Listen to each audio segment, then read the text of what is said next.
There you are. What are you recording for? I'm being recorded. Did I in for this?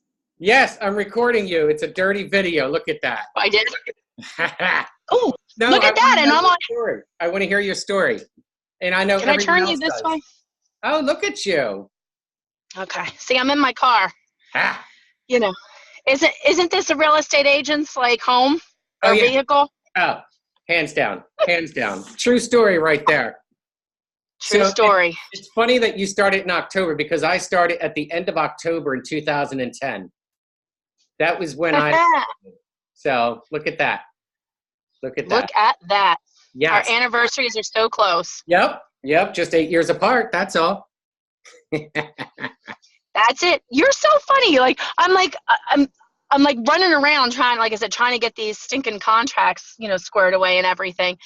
And I'm like ready to put my head through a wall because if it's not one person that's dragging their feet, it's somebody else. And I'm like, can you two come together and can we get this done? Because this is real estate. It's a secret. Don't tell anyone. Hurry up and wait.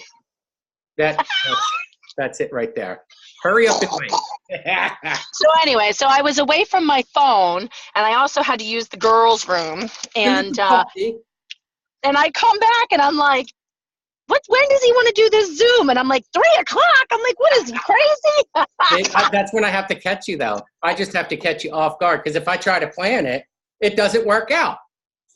No, I know it doesn't because we tried to do this before. Hold on, I'm putting my seatbelt on. We tried to do this before and you had to cancel on me. I know. Womp, womp. So I want to know your story. So how did you get into real estate? What led you to this point? I know that we had talked before and you said that you had a company that you were the HMFIC of, and you sold it. I did sell it. Yes. I did. What company was that? What kind of company was it? It was like giving birth to a baby, I say. It was a home care company, so I had caregivers, employees that I sent out into the homes of senior citizens to help them either maintain or regain their independence. Okay. So it could be as little as 9 hours a week all the way up to 24 hours a day, 7 days a week. All right. So, and did you like it? I loved it in the beginning, and then it sucks a lot out of you. I mean, as you can imagine, at the time that I sold my company, I had over 250 employees working for me, and they were all spread out in homes, not like in one building like a hospital or something. They were all spread out in homes across 4 counties here in South Jersey. So It was exhausting. It got to be tired. It was very rewarding. I would never, ever, ever trade the experience for $1 million, but it was exhausting. Wait. You wouldn't trade it for $1 million? Really? Really. Because what I learned and what I experienced was priceless. Yep, I get it. Couldn't put a value on it. Yeah, I totally get it. I do. So you went from that, and how long did you do that? I owned that company for 6.5 years. 6.5 years. And then did you go right into real estate from that? No, but funny enough, during the time that I owned it, I started it in April of 2007, which was during the time that the real estate market was oh yeah. Yep. And I hit that $1 million mark in 2009, of opening the business. So after I sold it, I kind of was like, now what do I want to be when I grow up? Yeah. And dabbled a little bit in coaching and consulting, invested in my professional public speaking career, did a New York Minute stint in the title space. It was like, let me just dip my little toe in here and see if real estate. What title company were you at? I spent, how many months was I there? I don't remember. Maybe longer than 3 months. I was with Integrity or National Integrity. Oh, that place is ratchet. No, I'm joking. I use them. Please don't tell George Duffield you just said that. He'll say it, believe me. But so I was over at National Integrity, and then I went to Core Title for a tiny bit. And I've known Brian McCarty for 1 million years. We both look so good for our age. And title was just not my thing. 30, 31 top. See? Of course. Avi. Holding. I'm holding. I'm in a holding pattern forever at that age. So what were you doing before you got into real estate? What was your gig? A little of this, a little of that. Speaking, and also I was still doing I was back doing stuff in the senior care space because I have a huge passion for our aging adults. And so I was traveling all over New Jersey, Long Island, Staten Island, and Delaware, working with doctors, nurses, social workers, and other healthcare professionals to, help them make sure that people that were going home safely.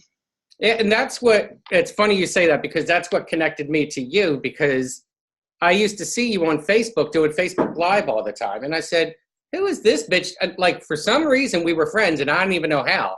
And I'm like, this bitch is on here all the time doing this shit. And then suddenly, we just connected. I called you, and we just hit it off from there. So we did, because I put that SOS out on Facebook asking, if I remember correctly, my first post was something about, who are the real estate agents that who have netted six figures in a 12-month period. I want to know who took it home, who took six figures home after after expenses. Yeah. Exactly, including taxes. And you had said something, and you and I think were messaging on Facebook Messenger, and I was sitting at my kitchen table about to eat my salad, and you said something like, well, can I just call you? And I'm like, yeah, sure.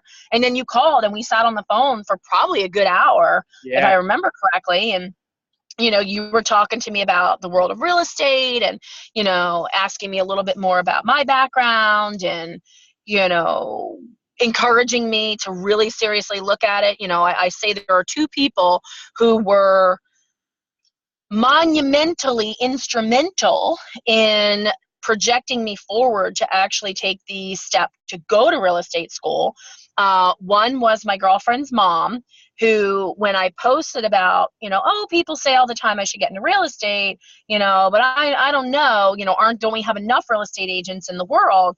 And my girlfriend's mom, who never says anything, hopped on and said, you would be great at real estate. We don't have. I said that too. Yeah.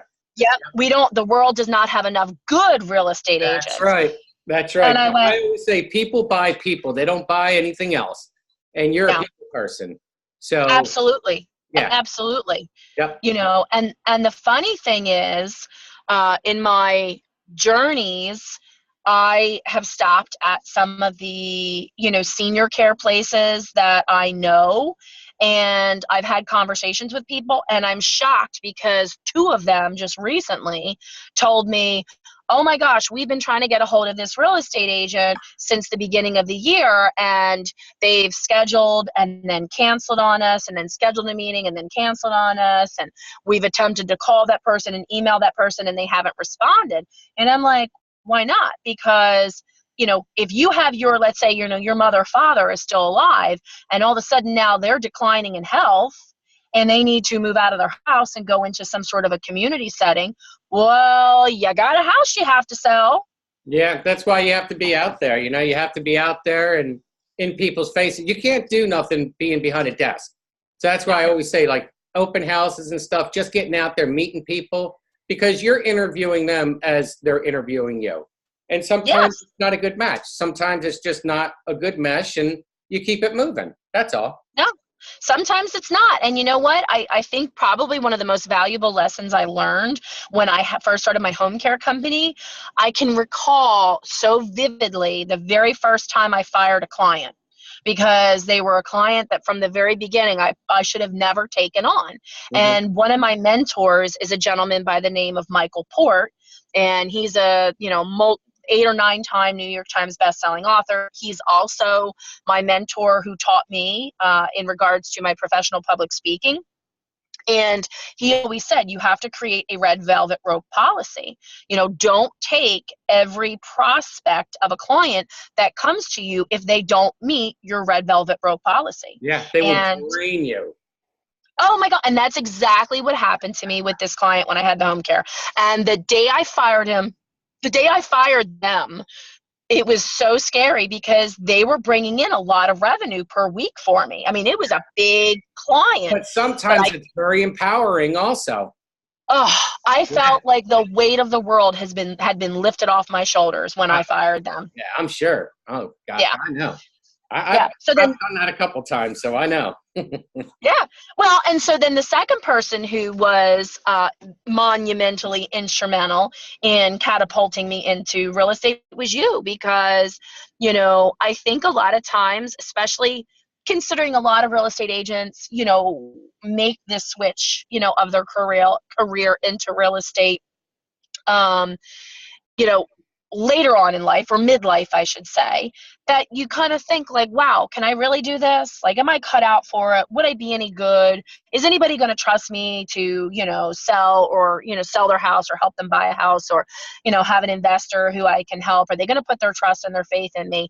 And you really gave me, you know, that confidence and, Oh you yeah, know, you're that good. nudge. Yeah, you're good. Like you're definitely a person that when I first met you, I told you, I was like, fuck, like you should definitely be training and teaching, just being the spokesperson. Like, my God, because you like give that power to people, like mentally, and you make them believe in them, which is Yeah.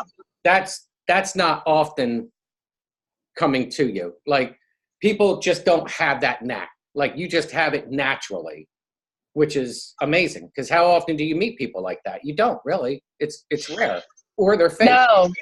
Yeah. Yeah, exactly. And as I was talking to, who the heck was I talking to? I was talking to somebody over the weekend, and I said something about, you know, I've never subscribed to the fake it till you make it concept. You Yeah. know, you don't have to pretend to be someone or know something when you don't. You know, I've always succeeded in, you know, whatever my career, you know, was. I always succeeded by saying, you know what, I don't have that answer, that is above my pay grade.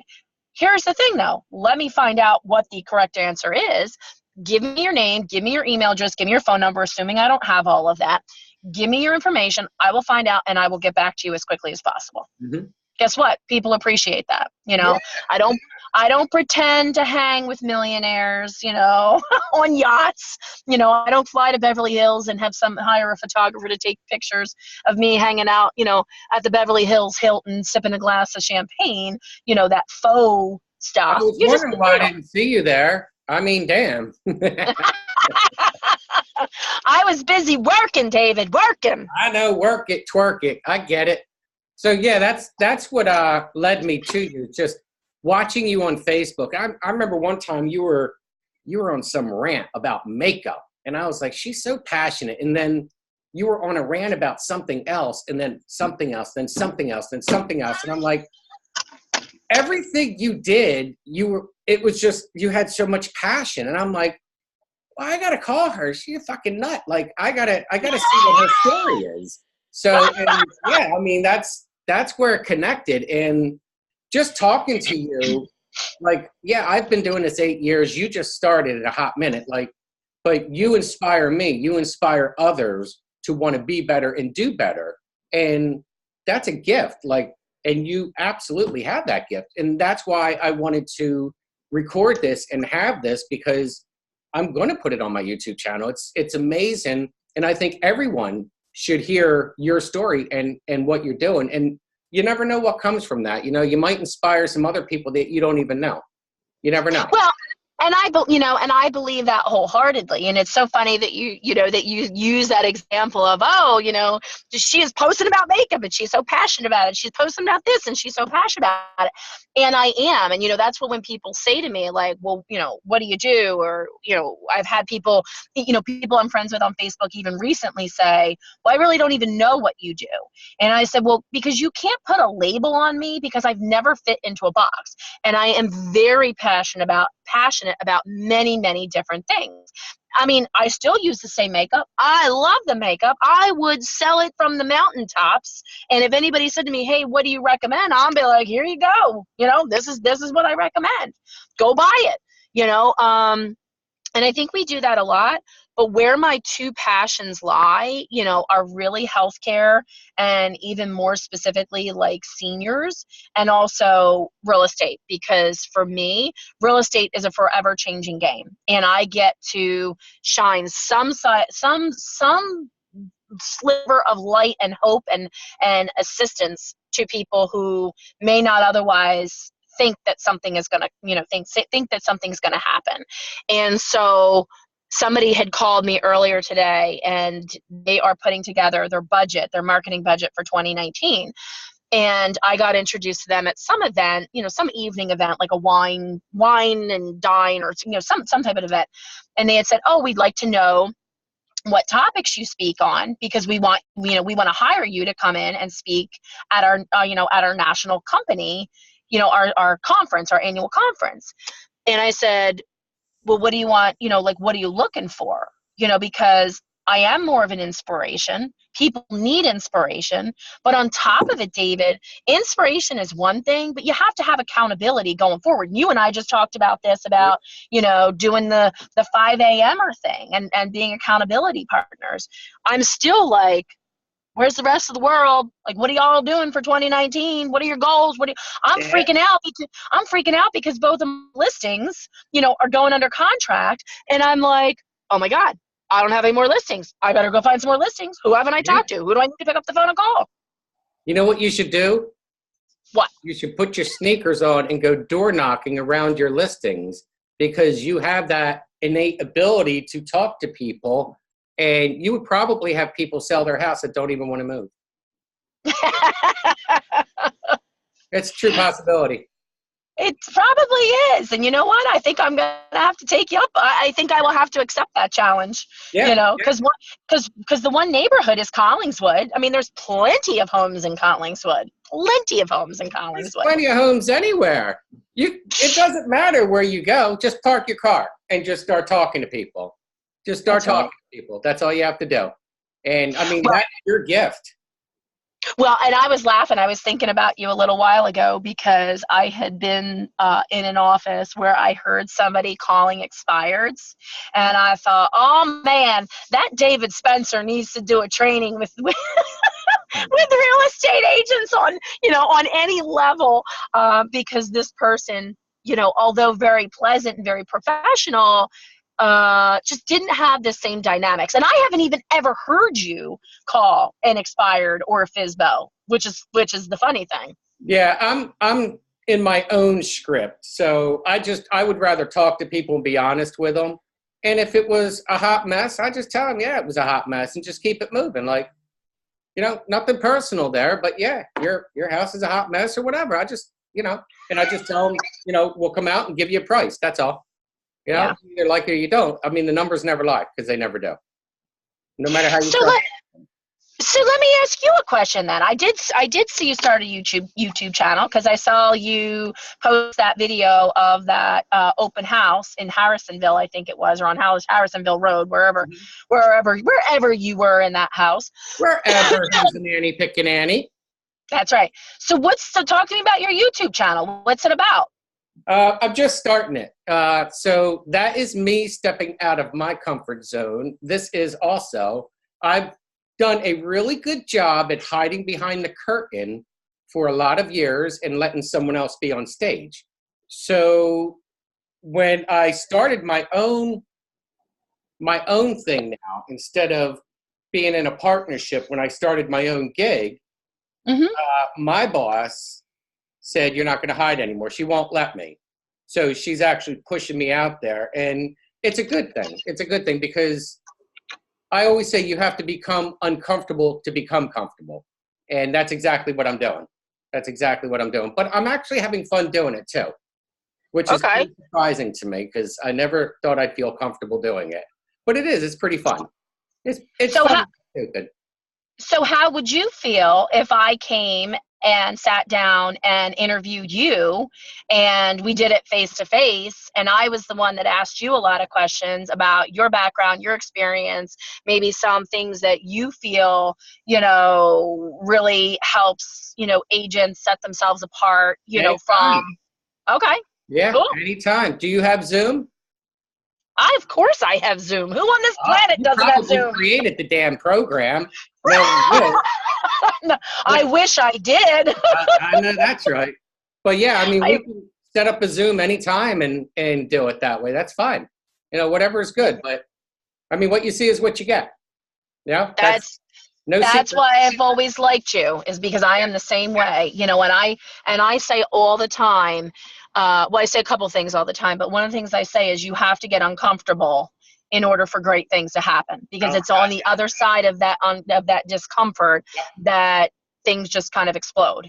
And then, the other thing I tell people all the time is the answer is always no, unless you ask the question. So many people are afraid to ask the question. Yep. Yeah. I always say it's going to be, you're 100% no until you ask. Now you're at a 50-50 shot. So I'd rather get the odds at 50-50 and see what happens. So correct. That's where I go with it. Yeah. Yep. And it's funny, and I don't know if you'll go back. I never go back and watch my videos because I would probably critique the heck out of, everything that I do or say or what have you. But one thing that I want you to notice is that you started out asking me questions, but I have flipped it to start asking you questions. Don't get it twisted. I know exactly what you did. I already know. And I will tell you, that is one of, hello, newsflash audience, put the pen to paper. Here's the secret sauce. Be more interested in other people than you are in yourself. That comes from contribution. It's not about you. It's about what can you do to help others. That's what the secret is. It's not me, me, me, me, me. No one gives a shit about you, you, you, you, you. What can you do to help others? That's the reality of it. And more times than not, you have people not coming from that. They're coming from what's in it for me, or that whole realm there. When you flip that, you actually get more out of it than what you imagined. So yeah, I believe that. And I already know you flipped it because it's interview the interviewee. So I already know that. Yep. I love it. So and are you connected with Colton Lindsay by chance? I don't think so. All right, I'm going to connect you with Colton. He's awesome. He's in Utah. He's in the middle of nowhere. I'm going to show him this video. So yeah, and it's cold. Well, wait a second. But is he Mormon? Because there are. A lot of the people that not everybody Mormon. I don't give a shit. I didn't even ask him. I could care less. He knows his job. Like, he's good. Is he? What is he? Is he an agent, a broker, a magician? He's an agent that has built up a huge following. He's still building it, but he's very approachable, and he comes from contribution versus anything else. And that right there that's huge. That's huge. And just connecting with him on like social media, I actually flew to Utah just to hang out with him and hang out with BC, which is Brian Casella, hanging out with him also. So it's amazing, when they come from that, just wanting to give. And I've learned so much. He's a kid, and I've learned so much from him. So much. It's amazing.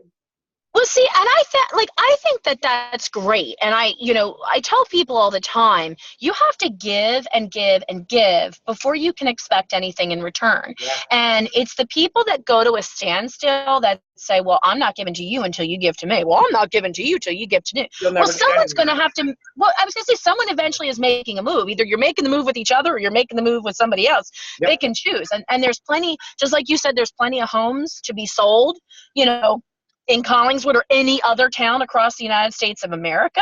There are plenty of people that you can partner up with and do business with. And, I have had some people recently in the real estate space that said, oh, well, this type of company or this type of industry will never give you leads, or they won't let you come in, or they don't refer to real estate agents. And I'm like, never say never. And, it's a perfect example of what I experienced in some meetings this weekend, with people in those types of businesses who were like, oh my God, I've been trying to get a hold of this real estate agent since, January of 2017 or 2018. And I'm like, wait a minute, we're almost to January 2019, like a year now. Yeah, and I So think that's go, with any business. People become complacent, and a lot of people, I think, what I've noticed in my short time here is a lot of people depend on their past, and they've never evolved into present, or they don't even look for the future. So, and I always say that this is my analogy, and I've always thought this and stick to it. So when you're driving a car, the windshield, you know how big the windshield is because you're looking ahead, but you see yep, that little tiny rear view mirror. That's yep. because stop looking behind you, look in front of you. That I put that analogy to so many things, and it rings true every time. So we have a lot of people in any business that rely on their past, and they have, oh, I'm this, I'm that. You're not nothing. Like, that was then. This is now. Like, Correct. you should answer your phone. You should respond to emails. You should respond to other agents. Like, that's how I feel. And they're like, oh, well, Yep, no, you can't do that. Yeah, you have to. Because guess what business you're in? The people business. that's it. Kind of a no-brainer. To me, it's a no-brainer, but I'm like, thank you. Thank you. It is. It Yeah. is a no-brainer, or should be a no-brainer for I, people. I did a video where I was talking about lead gen. It's on my YouTube channel. And I said about December. I said, if you're not lead genning, and then I stuck my head and I said, thank you. Because I am. So I'm going, yeah, yeah, That's hysterical. yeah. Thank you. Thank you. Exactly. So that's how Well, I feel about it. So you have so many people that they just think they're all that in a bag of chips, and I'm just looking at them like, yeah, it's great then, but what are you doing now? Like, you're just talking right now. Are you just putting on a persona? Who gives a shit? I don't know. People, talk is cheap. Actions speak way louder than words. Yep, I agree. I agree. No. Yep. I mean, I have learned, I mean, and this is like this in any business, but there are already people in this industry that are like, oh, I'll do this, I'll get you that, blah, blah, blah. And I'm like, well, damn, if I held my breath, I'd be passed out dead 6 feet Yep. under the ground. This is something, don't ever take anything from anyone. Go and earn your own stuff. That way, you never, ever have to feel like you owe someone. Just go get your own stuff. There's always someone with a handout. Most of them are agents. Always. Yep. They want this, they want that. It's the begaboos. That's what I call them, the begaboos. They're just begging for everything and anything. And it's across the board. So just go earn your own stuff. Don't pay to play. Just go earn your own stuff. But you have that skill. That's what I was saying. Like, you have that skill to talk to people and it's like an instant connection with people, Mm-hmm. that's so hard to find in someone. So you have that ability. And that's why when you and I initially talked about real estate, I said, you'll fucking kill it, because you will. You will, because you just connect with people, which is amazing. Like, you can't teach that. You can give all the classes in the world, but you can't teach that. You just can't. It's not possible. Oh, well, thank you. That's such a huge compliment. And, and for me, I like helping people, and I really like seeing people believe in themselves. I Right. really like, I really like somebody go, oh, well, maybe I can do it, Yeah. Oh, I think I'm going to take the first step. Take the first step. All you got to do is take that That's first it. step, And because then don't the let the second Debbie one Downer becomes get you. easier. Oh no. And there's a lot of Debbie Downers out right now. So I kind of feel like who is it? Is it Wonder Woman that has the bracelets where she deflects, like, with her bracelets, she, like, people fire at her and she takes her bracelets and it, like, the bullets go somewhere else. I think it's Wonder Woman. That's what I feel like. I'm like, no, get your Debbie Downer negative shit out of here. Pew, Yeah. pew, Well, pew. that's funny that you say that, because even like in my office, I'll have agents come to my office, like, and they're already talking negative, and I tell them, stay the fuck out. Like, I won't let them pass my doorway, because we don't allow any negativity past the doorway at all. Yeah. Because that's like a cancer. You don't even have to be on a team, and you can actually destroy it by the negative. So I just tell them, no, stay out, stay out. And I'll go and close the door too. I don't, yeah. So it's very easy to be negative about something. The hard part is being positive and creating something. There you go. Create something. It's a shit show, so create something good from that shit show. That's the way I look at it. You can always turn it around. You can always turn it around. Yep. Yep. There's a will. If there's a will, there's a way. I agree, without a doubt. But look, I wanted to take some time and talk to you. I appreciate you taking the time with me, and Thank you. let's definitely connect. We need to do our morning thing, without a doubt. So my morning starts. I start about 4:30ish, 5 o'clock, but I get to the office anywhere from like 5:30 to 6:30 in that time frame there. That's when I get to the office. I do my morning videos. Like I'll listen to just anything I can learn from people offline until 8 o'clock. I jam out from 8 to 8:30. I start my lead gen, 8:30 on. So that's my day right there. So I can squoze you in there somewhere, girl. You let me know. I'm ready to roll. If you wanna, if you wanna start this week, you let me know. If you wanna wait until after Christmas, you let me know. All right. All right. I'm ready. I'm ready. I'm doing the same thing either way. It's about when you're going to do it. When do you get up? What time do you get up? I am usually up around 5:15. Okay. What's your calendar look like? Walk me through your day. I'm like, I don't know. It's on my phone. It depends on the day. That's I part know. of the situation. That's part of the situation that I need to like. The situation. Yeah, because I also have 2 kids that I throw in that mix too, and it's like you start, then it's like play mom, kids to school, like breakfast, lunch, blah blah blah, kids to school.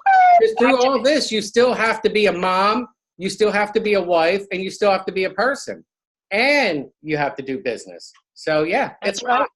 Yep.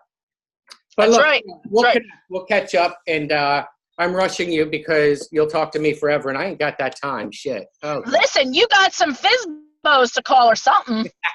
No, it's past 12. I already did that. Well, you got something else to do. All right, girl. It's good talking to you. We'll definitely catch up, all right? All right. You too. Thanks, Steven. I'll see you, girl. Bye.